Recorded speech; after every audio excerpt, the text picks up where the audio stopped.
So this is the do now. It says insurance companies typically try to sell many different policies to the same customers. At one such company, 56% of all the customers have car insurance policies. 48% have home insurance policies, and 18% have both. A customer is picked at random. Part A, find the probability that she or he has at least one of the policy. That means that this question is asking you to find the probability that they have either car or home insurance. That means that they have at least one of them. They could have car or home, or remember, it could be both with or just means everything that you're part of at least one of these groups. So the formula from Monday for or, we're going to take the probability of each one separately and add them together.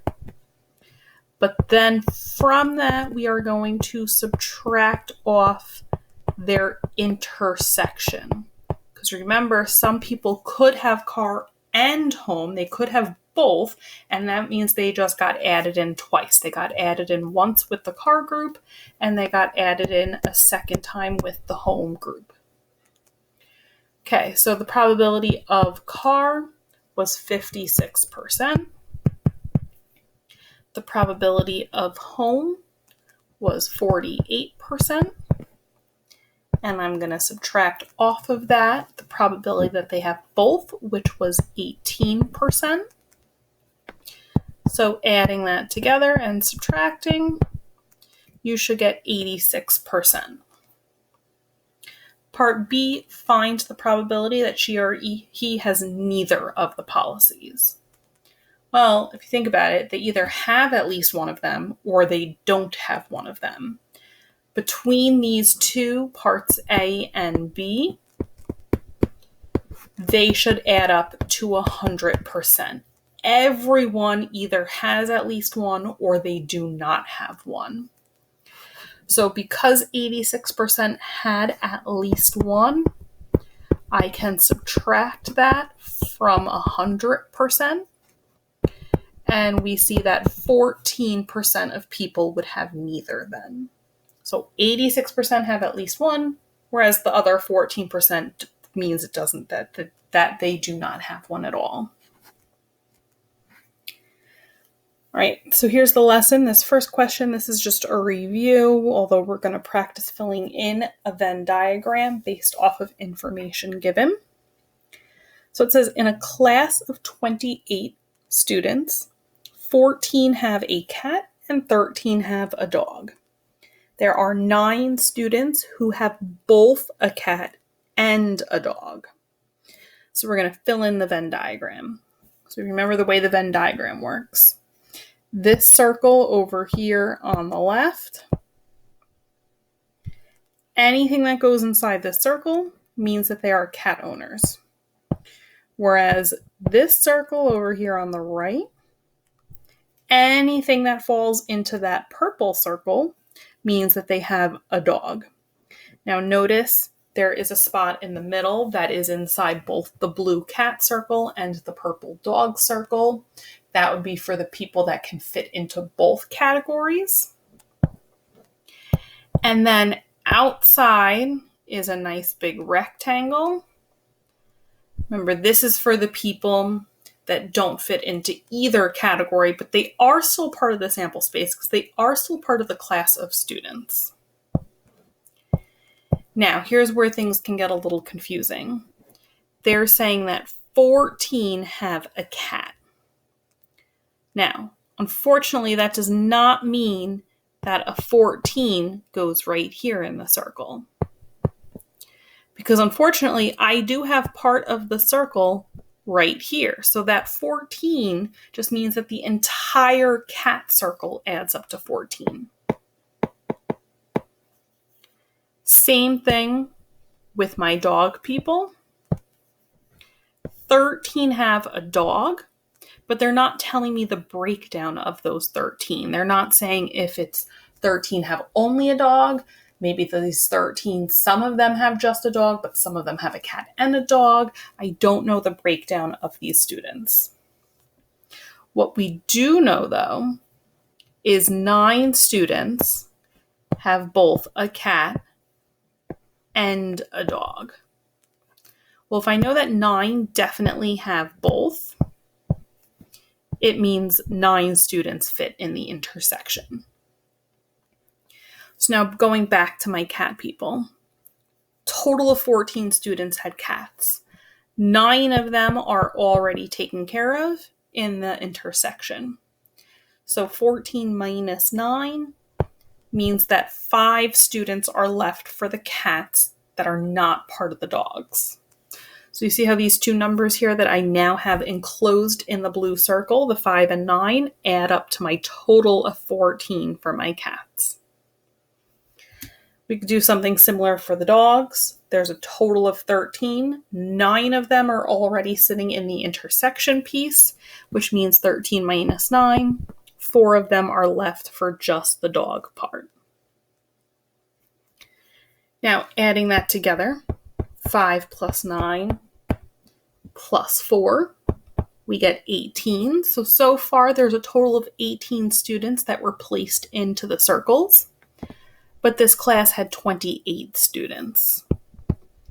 So 28 minus 18 means that 10 students are unaccounted for still. So these 10 students are sitting in my rectangle outside of my circle. Altogether, this adds up to my class of 28.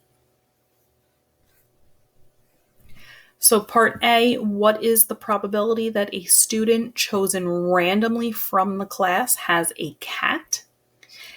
Now, it's not specifying that they have only a cat or that they have a cat and a dog, just that they have a cat in general.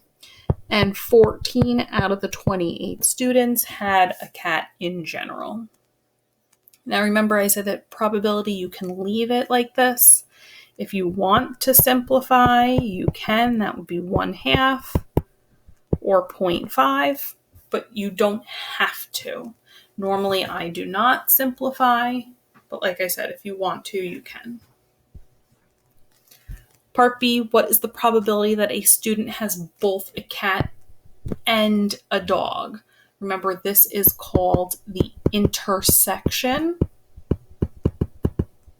of the 2 sets. The word "and" means intersection. And remember, if I wanted to show it with symbols, it is the upside down U. So that probability, the intersection where they overlap, was 9 out of the 28 students. And last, what is the probability that a student has either a cat or a dog? Remember, this is called the union. So the probability of cat or dog, remember, union is the big U. The or, remember, had a formula.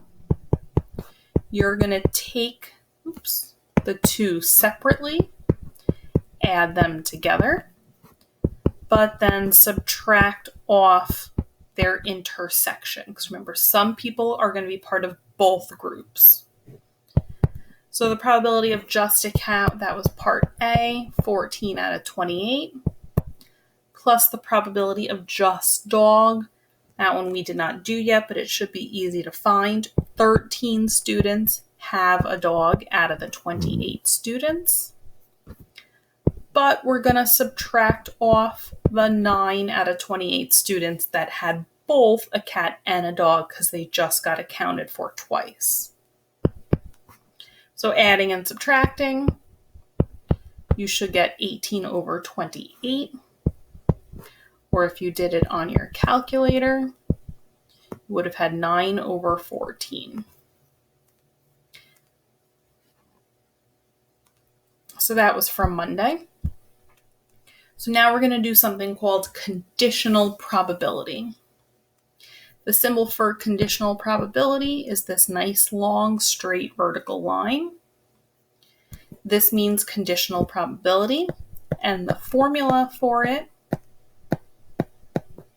is the intersection of the two things over whatever comes second. We call that the given. Now, the key words to know that this is the probability that you're going to use is the problem normally says the words either given or if. We're placing specific conditions on our events that have to be met in order to look at our probability. So you'll see more as we do the problems. So this question number 2 says, John surveyed students at his high school on what technological devices they owned. He found the following data in the table. So notice we have 2 rows. Either the students owned an MP3 player or did not. And then we have 2 columns. Either the students owned a cell phone or they did not. Clearly, this was done before we had music on our cell phones.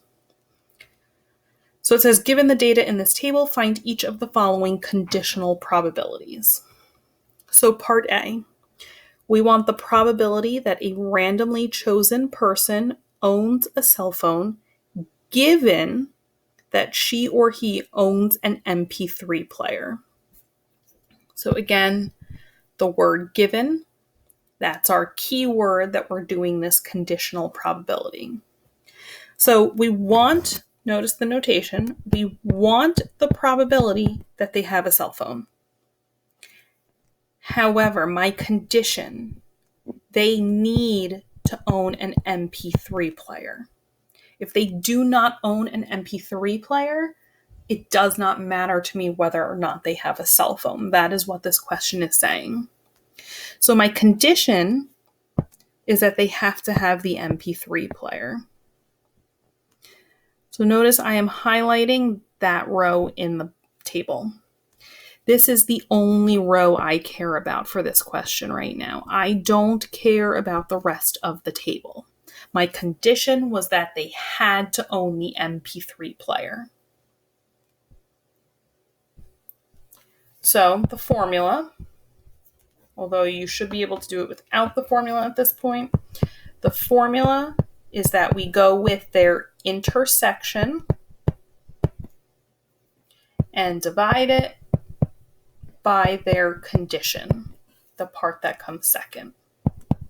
So the intersection, where the two intersect, that is at that 57. So the intersection of MP3 and cell phone is in that box with the 57 over the condition. So now looking at my MP3, they totaled 70 students.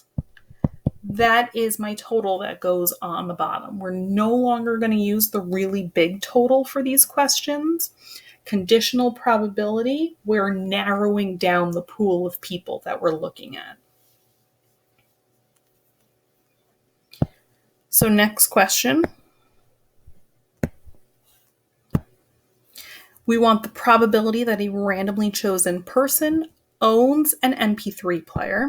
So I want the probability that they own the MP3 player, given that he or she owns a cell phone. So I want the probability that they own an MP3 player, but they have to own a cell phone in order for me to even consider them.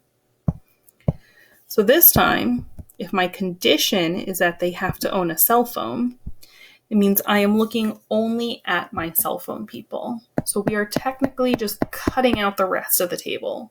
This is the group of people we want to look at for the condition. So the formula says that we are taking their intersection and dividing it by that condition of owning the cell phone. Make a little more room here. So the intersection where the two groups overlap, cell phone and MP3, is 57. Over cell phone only, a total of 80 had a cell phone only. And there is your answer.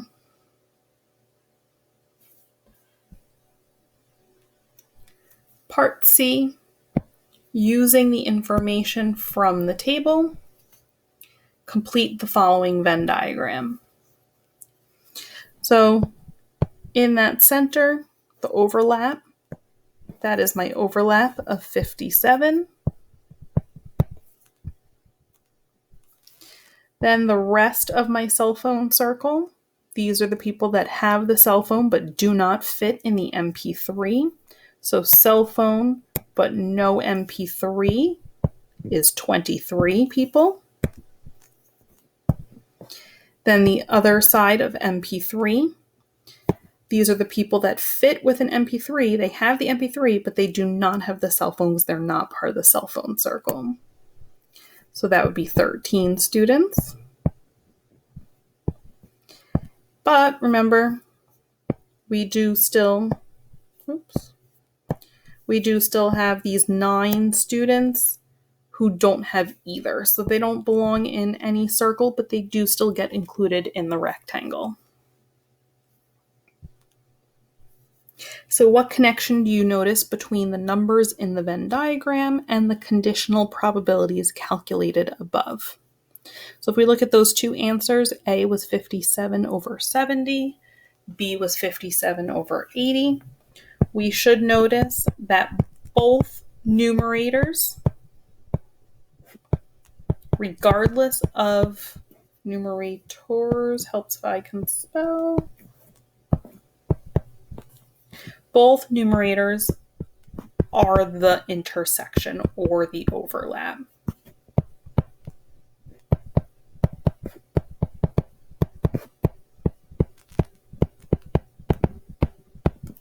Now remember, for both of those, we were talking about the same people, the cell phone users and the MP3 users. However, the probability we were looking for and the condition that had to be met got swapped for A and B. For A, the probability was that they had the cell phone, but the condition was the MP3 player. Whereas part B, the probability was the MP3 player, but the condition was the cell phone.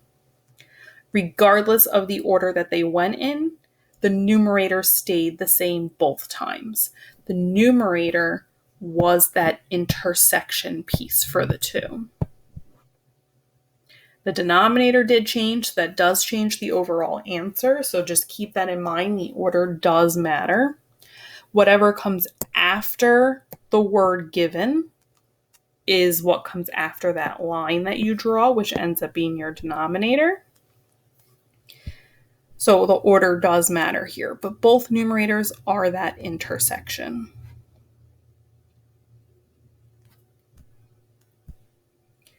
Part E, this is still going back to that last question. Is it more likely that a student picked at random will own a cell phone given they own an MP3 player? So that's the probability that they own a cell phone given they own the MP3 player. So that one was part A, 57 over 70. Or that a student will own an MP3 player given that they own a cell phone. So that was the part B that we did, 57 over 80. So which one is more likely? That is what the question is asking. Well, if you were to look at what these are, I think comparing fractions can be tricky with different denominators. But if you plug 57 divided by 70 into your calculator, you get approximately 0.814.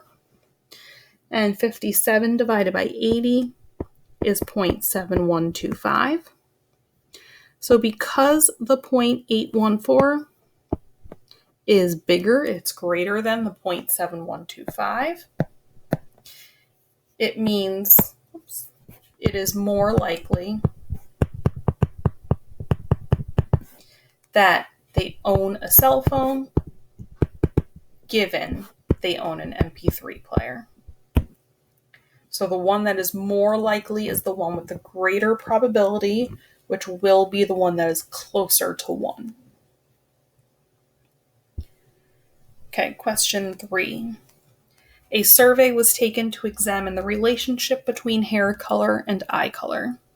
The chart below shows the proportion of the people surveyed who fell into each category. If a person was picked at random, find each of the following conditional probabilities and show the calculation that you used.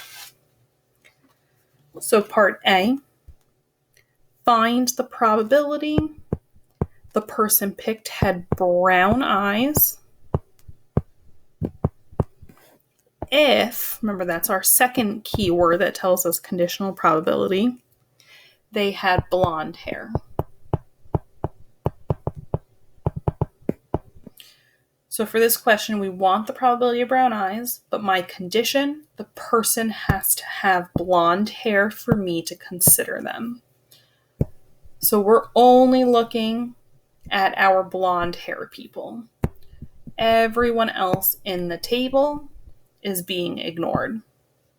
The formula says that we are going to take their intersection and divide it by that condition of having blonde hair. So the intersection of brown eyes and blonde hair is that 0.10. It's where that column and row overlap.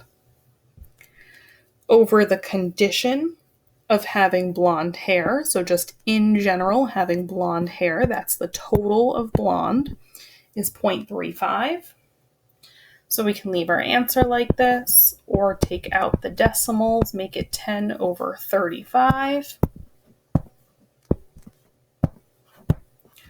Or you can type it into your calculator to simplify to 2 over 7. No decimal for this one because it's not a nice decimal. It's one that keeps going on forever. So math, enter, enter.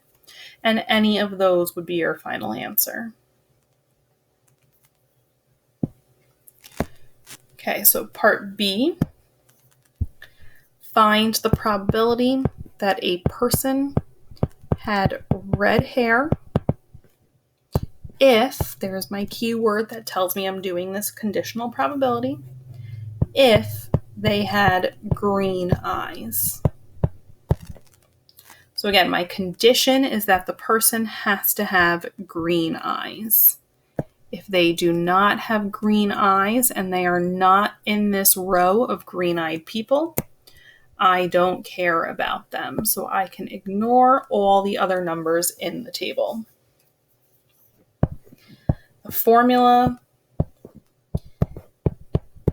is, remember, their intersection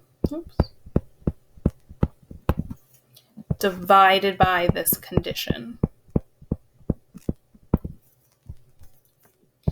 So the intersection of people with red hair and green eyes, so looking at the box where that row and column overlap, is 0.15.